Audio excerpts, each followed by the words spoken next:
Hello, my name is Taya Graham, and welcome to the Police Accountability Report. Remember, this show has a single purpose, holding the politically powerful institution of policing accountable. But that focus isn't just about parsing the bad behavior of individual cops. Instead, we take a look at the system which makes bad policing possible. It's a process of delving deeper into the details of the political economy that fuels bad policing, and an attempt to bring nuance and context to a subject that is often bathed in inflammatory rhetoric and misleading assumptions. And that lack of substance could not have been more apparent than when Stephen and I spent time covering the presidential election last week in Pennsylvania.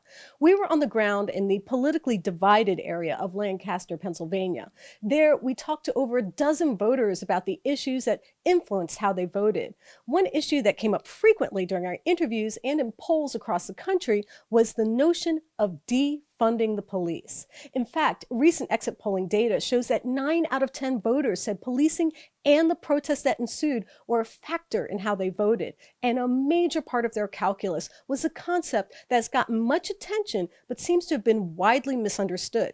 Again, defunding the police. Of course, as we all know, activists across the country have used the idea as a mantra to call for reallocating resources from law enforcement to increase funding in areas such as mental health services and to lessen economic inequality. But like much of the debate surrounding policing, the rhetoric completely distorts the facts. And today, we at the Police Accountability Report are going to bring you those facts.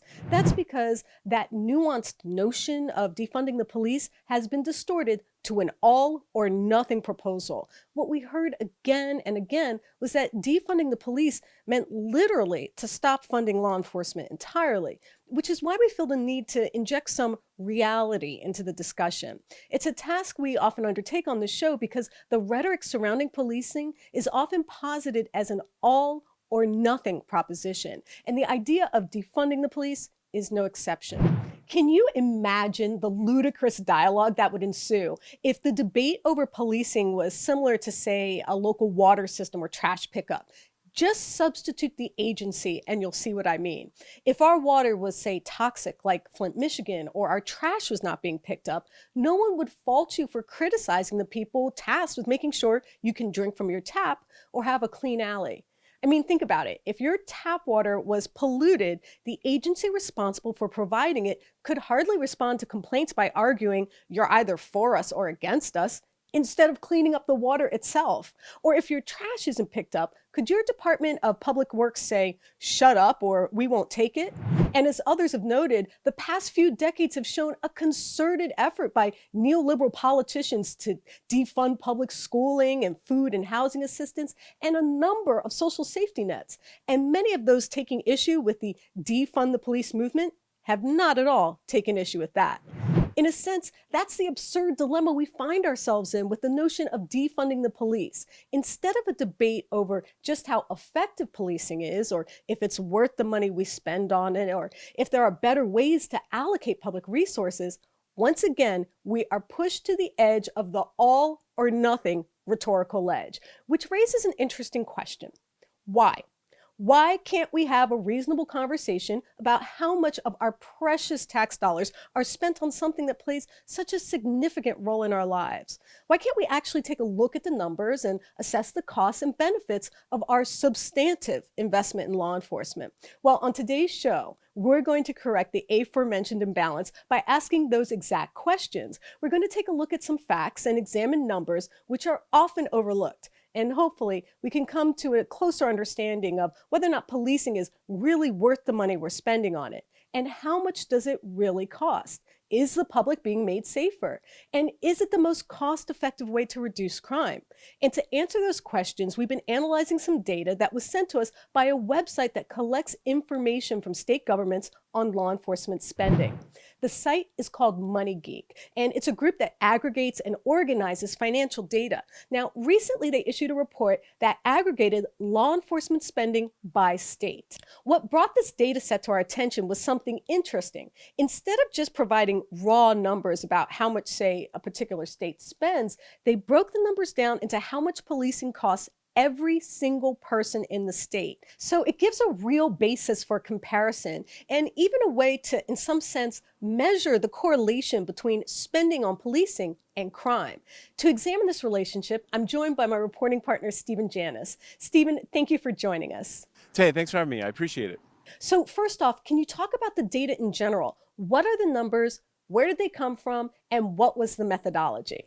Well, I'm standing here in our state capital of Annapolis in Maryland for a reason, because what they did is they calculated out of the $200 billion that is spent between corrections and local police spending, they broke it down per capita. That means per person. It's definitely a different way of looking at police spending. Instead of having an aggregate budget of billions, we can say how much it costs each person. In the case of our state, roughly $700. In the case of Nevada, maybe $1,000. So the thing is, we can take and say how much is policing and corrections taking out of your pocketbook. And I think that's important. So one of the interesting aspects of this data is, despite Republicans making the claims that Democrats want to defund the police, some of the biggest spending states are blue. What does that tell you? Of the $200 billion spent on both corrections and policing nationwide, Democratic states were far in excess of Republican states in terms of spending. That, of course, controverts or contradicts the narrative that somehow blue states or Democratic politicians are anti-police. Apparently, Democrats, when it comes to where their pocketbooks, don't mind showering police with tons of cash. And of course, as we can see in this case, the facts belie the idea that somehow all Democratic cities want to defund the police. The exact opposite. We are overfunding police in many cases. Now, finally, I know correlation is not causation, but is there any relation between police spending and crime rates? No, I started doing my own calculations, taking the murder rate of states, which of course is a very, a subjective number, and putting up against the per capita spending. I could find no pattern between saying how much you spent and what your murder rate was. I'm showing it up on the screen right now. If you look at the top 10 spenders, there is no correlation between homicide rate and spending per person. Ergo, sort of the constant argument for spending more on policing doesn't seem to really match up with the data. So really, we can't conclude anything. And most of all, we should be very wary of arguments that more spending means more safety. So, as we can see, at the very least, those arguing about defunding the police have mischaracterized the facts of the debate. First, by making the idea of any move to reallocate resources from law enforcement as an all or nothing proposition, an idea not worthy of either analysis or examination, and then the idea was cast as a partisan issue, that so-called blue states, and by extension Democrats, don't support police, and that red states, in fact, do.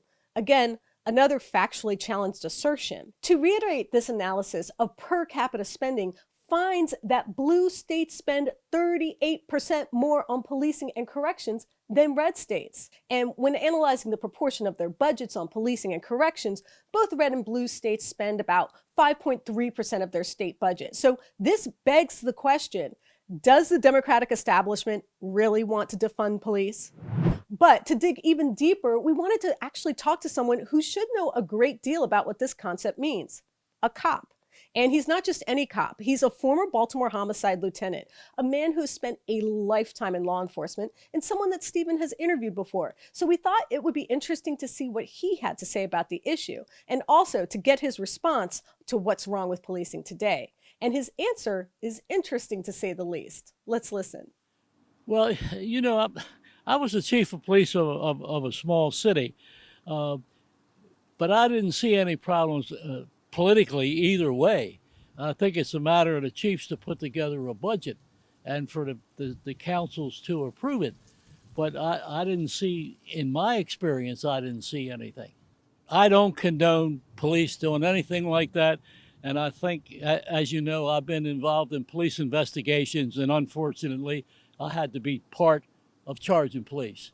I mean, I don't like bad cops.